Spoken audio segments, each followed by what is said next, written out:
در دل جنگل های انبوه، کنار رودخانه آرام، کشوری نشسته که گذشتهش پر ماجرا و فرهنگش زنده است.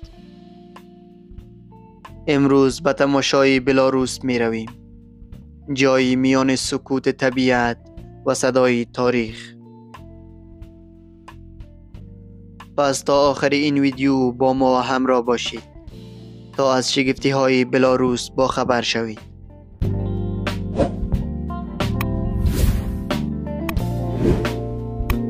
بلاروس کشوری است در شرق اروپا، میان روسیه، لهستان، لیتوانی و اوکراین. بیشتر خاک این کشور پوشیده از جنگل است و دارای صدها دریاچه و رودخانه های زیبا است. پایتخت آن شهر منسک می باشد، شهر مدرن، تمیز و سرسبز.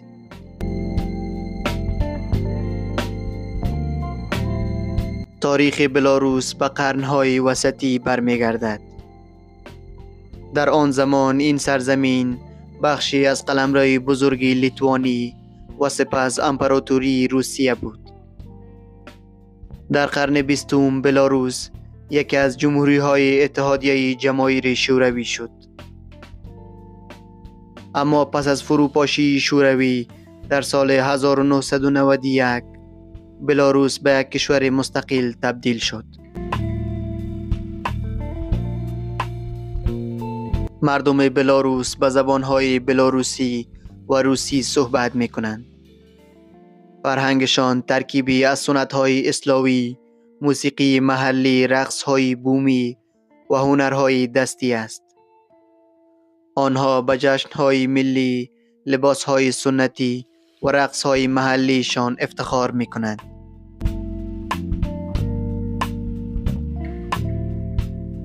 اگر عاشق طبیعت باشی، بلاروس برایت بهشت است. بیش از 40% این کشور جنگل است. پارک ملی بلوژسکایا پوشا یکی از قدیمی ترین جنگل های اروپا است که محل زندگی حیوانات مثل گاومیش اروپایی، گوزن و روبا می باشد. هزاران دریاچه زلال و هوای پاک این کشور را به یکی از سبزترین نقاط اروپا تبدیل کرده است.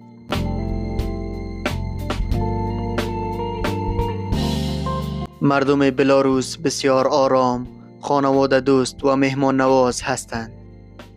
در جشن‌های محلی لباس‌های سنتی می پوشند و غذاهای خانگی درست می کنند.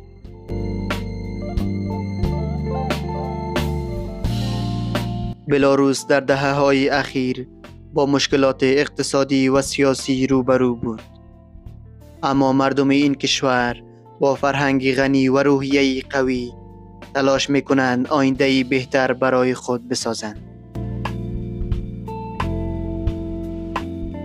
بلاروس شاید روی نقشه کوچک باشد، اما در قلب طبیعت، تاریخ و اصالت جای بزرگی دارد. اگر روزی خواستی اروپا را از زاویه متفاوت ببینی، حتما بلاروس را فراموش نکنی.